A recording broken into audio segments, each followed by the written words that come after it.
Panginoon. At sa pag-create sa atin ay nais ko talakayin. Ano naman ang dahilan o ang layunin ng Diyos kung bakit tayo create? Itong title ko na to ay hinango ko o nabigyan ako ng idea kasi one time nang ako ay naghahanda ng aking mga dadaling gagamitin bago ako pumasok sa trabaho, minsan siyempre bahagi na po kung minsan yung hinihimas natin si Mrs.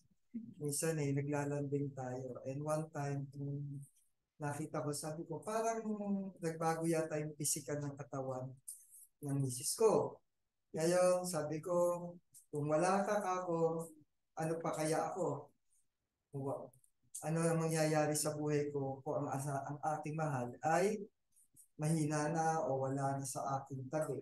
So, ang sabi ng Mrs. ko, mayroon pa tayong purpose o layunin sa buhay na to.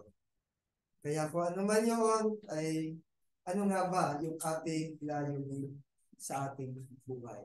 Kaya ang title ko po ngayon sa umagang ito ay pinamagatang kong tinanong ko yung aking sarili, what on earth am I here for? Ano nga ba ang layunin ko dito sa lipunan? And kayo din ay dapat tanungin ninyo ang inyong sarili. Ano nga rin ba ang inyong mga layunin? Karamihan tayo nabubuhay sa panahon ngayon. Ang edad natin, 50, 60, 70. Pinakamatanda ngayon, 80 years old. Minsan swerte pag umabot tayo ng 80 years old. Pero dahil sa iba't ibang dahilan, kadalasan, sa sakit, o sa mga nangyayari sa paligid, ay hindi na tayo naabot ng ganitong edad. Pero kung gugustuhin ng ating Panginoon, anumang oras ay pwede niya tayo kunin. The moment na tayo ay napautismuhan na o nakapanampalataya na, maaari niya na tayong dalhin dun sa lugar na dapat nating paglagyan bilang isang mga mabuting mananampalataya. Pero tayo ay itinatag ng Panginoon. Dinala tayo sa mundong ito. Hindi para doon sa sarili nating mga layunin sa buhay. Tayo ay ginawa because God has a purpose for us to do. May layunin ang Diyos kung bakit tayo nandito. Kung mapapansin nyo, napakarami nating nababasa sa Facebook, sa mga TV, na nagbibigay ng mensahe para sa atin, na nagtuturo kung paano natin hahanapin ang ating Panginoon para sa kanyang layunin sa atin. Pero patuloy pa rin bilang isang individual. Madalas tinatanong natin sa sarili natin, tayo ang nagtatanong sa sarili natin, ano ba ang layunin ko at ang gusto kong gawin sa buhay ko? Tatanungin mo yung sarili mo, ano ba yung mga ambisyon ko sa buhay? Ano ba yung mga dapat kong makamit? Ano ba yung mga dapat kong ituro o gawin sa buhay kong ito? Ang nais ng Diyos ay hindi ang pagtuunan natin ang ating sarili, na kung saan ay maiko-concentrate natin yung ating layunin sa ating sarili. Kung kaya ang nangyayari sa atin, nadadala tayo ng mga tagumpay sa lupang ito, nadadala tayo sa mga nangyayari sa ating paligid. Hindi ang layunin ng Diyos na dapat siyang mangyari, bagkus yung layunin natin ang nangyayari sa ating mga buhay. Lagi natin tatandaan na lahat ng layunin natin dito sa mundong ito ay pansamantala lamang. Kung kaya, nais ko ibahagi, ano ba itong tinatawag na mga greatest question on earth na meron ang tao? Okay? Tinatanong natin sa sarili na lagi, ano ba ang dahilan kung bakit tayo nabubuhay? yung existence natin. Meron ba silbi ang ating buhay na inilalagi dito? O meron ba tayong mga purpose o layunin na dapat nating isagawa? Kung malalaman ng bawat isa sa atin kung ano ang dahilan, para masagot natin ito, dapat ang una natin isaisip ay yung kung ano ang purpose ng Panginoon sa atin. At ito ang makakatulong sa bawat isa sa atin upang mabuwasan yung stress natin sa buhay. Nang sa gayon, malaman natin ano ang mga dapat nating mga priority. Saan natin dapat gamitin yung ating lakas? Hindi kung saan-saan. At kailan dapat natin itong gamitin.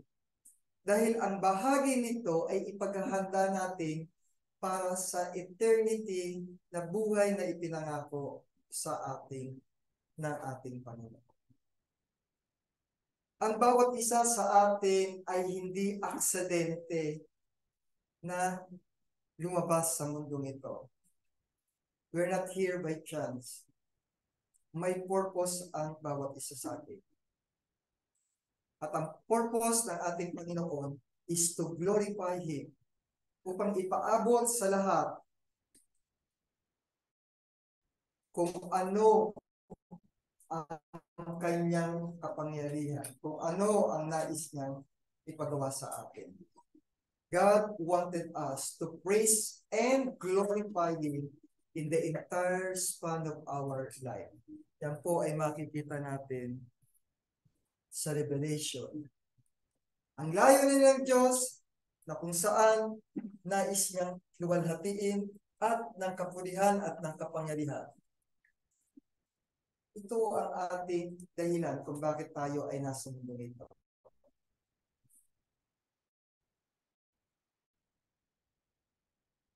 Marapat ka, o Panginoon namin at Diyos namin, na tumanggap ng kalwalhati at ng kapulihan at kapangyarihan, sapagkat nilikha mo ang lahat ng mga bagay. Kasama po tayo sa nilikha niya. So, tanungin mo uli ang iyong sarili. Why am I here? Bakit ako nandito? To glorify God na makikita natin sa Isaiah 43:7. Bawat tinatawag sa aking pangalan ay aking nilikha, ay sa aking kaluwalhatian, yaong aking inanyuan, oo, yaong aking ginawa. So ito ang isa nais ng Diyos na gawin natin, to glorify Him. Patuloy po na nagbibigay suporta. Sa panahon ngayon, dala ng mga kaabalahan natin, dala ng marami tayong mga ginagawa in our day-to-day, busy schedules in our school, sa ating trabaho, sa ating pang-araw-araw na activities. Okay? Kadalasan tayo ay nakakalimot ng manalangin. Tabili natin yan. Mas mahaba yung oras natin ginagawa din sa araw-araw. Minsan nga, kinakain ng oras natin sa pag-chat, pagsi-cellphone, panonood ng TV. Okay? Nadala ng karamihan sa ating sa kaabalahan natin ay tayo nakakalimot sa ating banal na tungkulin. Lalong-lalo na sa panalangin. O yung paglapit sa Panginoon. Yung ating pag-i-express ng ating mga nais ipaabot sa ating Panginoon.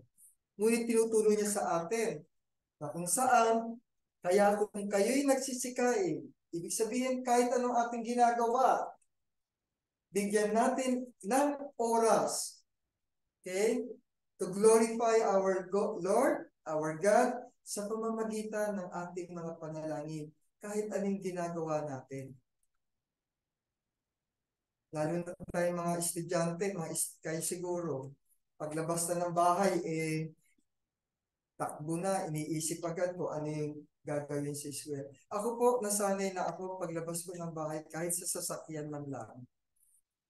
nag-uusal na ako ng panalangin. Doon nararamdaman ko yung protection ng Panginoon sa akin sa maghapon.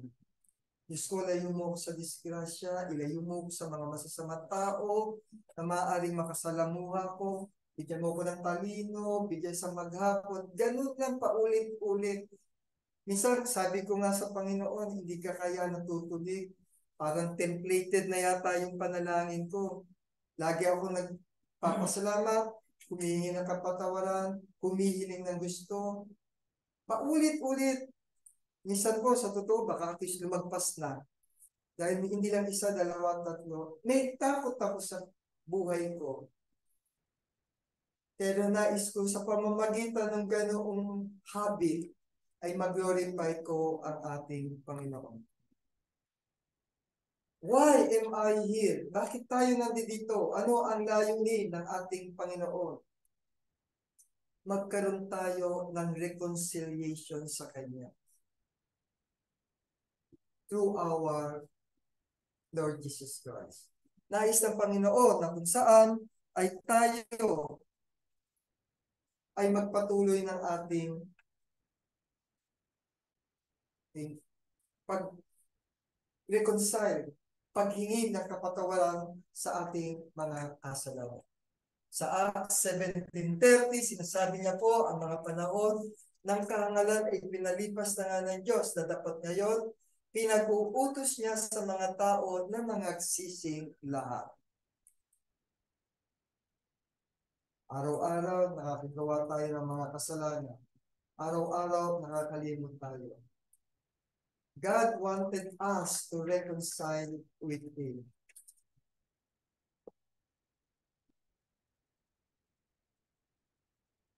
Bakit po? Hindi mapagpaliban ang Panginoon.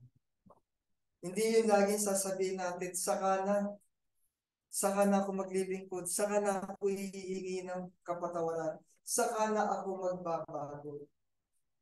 Paano kung makamatayan natin ang kasalanan natin nang hindi tayo nakapagsisi? 2 Peter 3:9, malinaw sinabi niya, hindi mapagpaliban ang ating Panginoon tungkol sa kanyang pangako, nang gaya ng pagpapalibang ipinalalagay ng iba, yung mga tinatawag po nating delay tactics nating mga tao, kundi mapagpahinod siya sa inyo na hindi niya ibig na ang sino man ay mapahaba, kundi ang lahat ay mga pagsisi.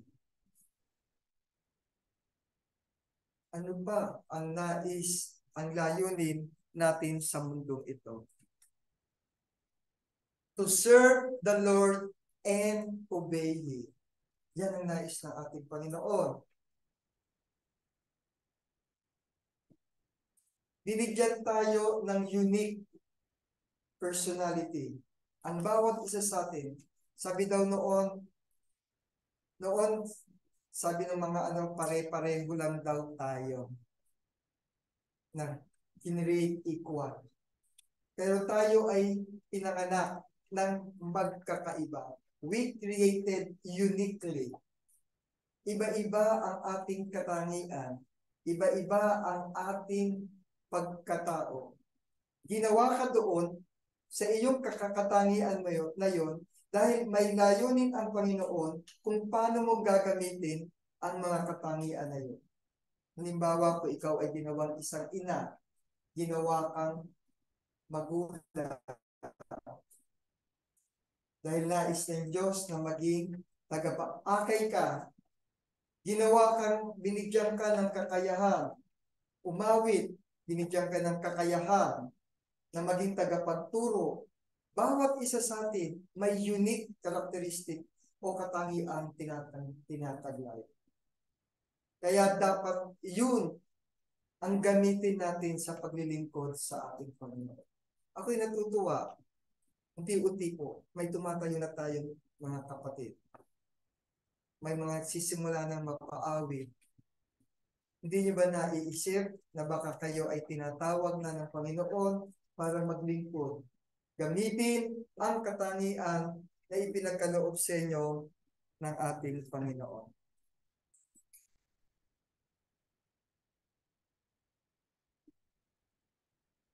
Deuteronomio 13:4, sabi po, kayo'y lalakad ayon sa Panginoon, inyong Diyos, at matatakot sa Kanya, at gaganap ng Kanyang mga utos. At susunod sa Kanyang tinig, at maglilingkod sa Kanya, at lalaki sa Kanya.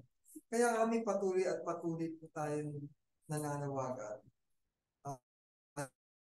sa mga lakihan kung paano natin gagamitin ang layunin ng Panginoon sa atin. Sabi ko nga kay Brother Darwin kanina, sa mga susunod, sino kaya ang papalit sa atin? Kami ang pumalit nila Brother Tibayan, kami nila Brother Nordy, pumalit sa mga nauna kila Brother Hayuhay. Kaya nais din natin na pagpatuloy ang ating ginagawang pagluwalhati sa ating Panginoon.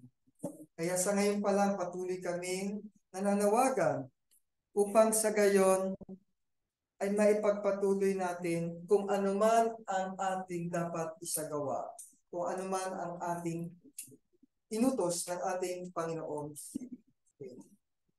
Dahil sa Ecclesiastes 12:13 sinasabi niya, ito ang oras ng bagay, lahat ay narinig, ikaw ay matakot sa Diyos at sundin mo ang kanyang mga utos, sapagkat ito ang buong katungkulan ng tao.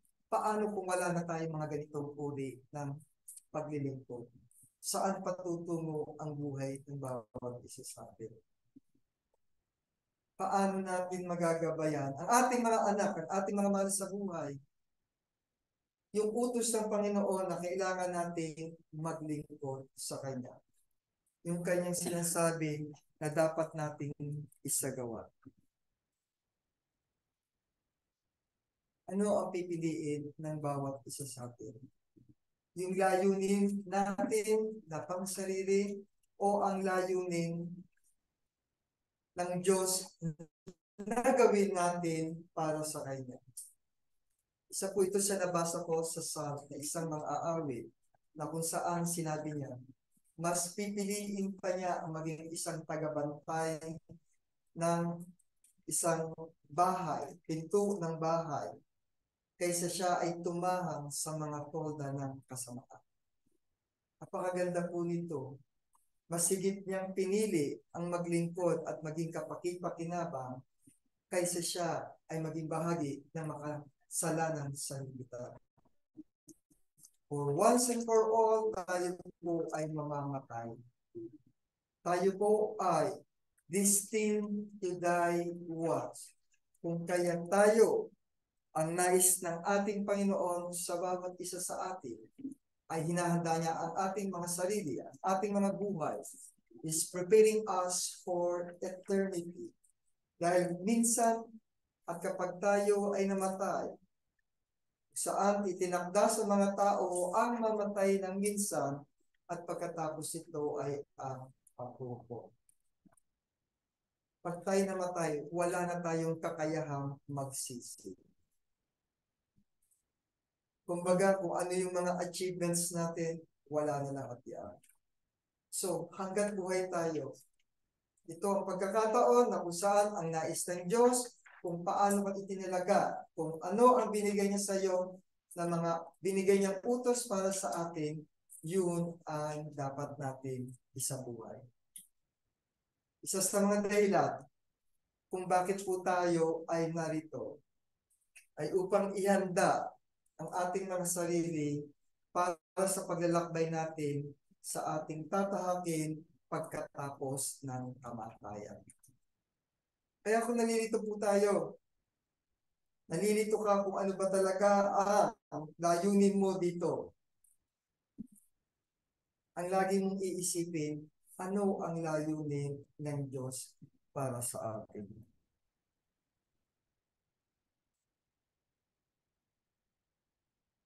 What good is it for someone to gain the whole world, yet forfeit their soul? Or what can anyone give in exchange for their soul? Ginawa tayo ng Panginoon ng unique sa bawat isa sa atin. Walang katulad ang bawat isa sa atin. Kumbaga, special ang pagkakagawa ng Panginoon sa bawat isa. Kung kaya, yung unique personalities mo o talent and gifts na binigay sa atin ng Panginoon ay dapat lamang sa Kanyang to glorify Him. God deserve. Dapat lamang ang papuri at kaluwalhatian sa ating Panginoon. At ang tanging paraan na dapat nating isagawa at maipakita sa atin kung ano yung kanyang mga nais na layunin ay sa pamamagitan ng ating relasyon kay Kristo Jesus. Paano natin isasagawa ito kung tayo ay walang relasyon? Paano natin mararamdaman o maririnig ang mga salita ng Panginoon kung tayo sa sarili natin tamad tayong sumamba, tamad tayong makinig, o tamad tayong lumago sa ating mga salita? Ikaw ay isang biyaya sa iba.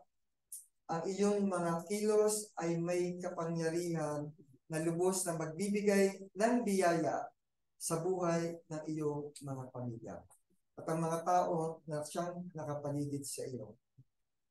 Kaya sa umagang ito, ako po'y patuloy na nananawagan kung anuman mayroon tayong kakayahan, kung yun ang kaloob ng Panginoon sa inyo, yun ang layunin ng Panginoon sa atin, huwag niyong pigilan ang inyong anak. Huwag mong baliwalain ang potential na mayroon ka upang impluwensyahan mo ang ilang mga nangangailangang kapatiran. Your blessing will be the blessing to others. We are blessed to be a blessing to others. Muli po ako nananawagan muli sa kabataan upang maging makatulong natin. Maaaring ito ang layunin ng Panginoon sa atin. Ang makibahagi, maglingkod, at sumunod sa utos ng Panginoon. Thank you.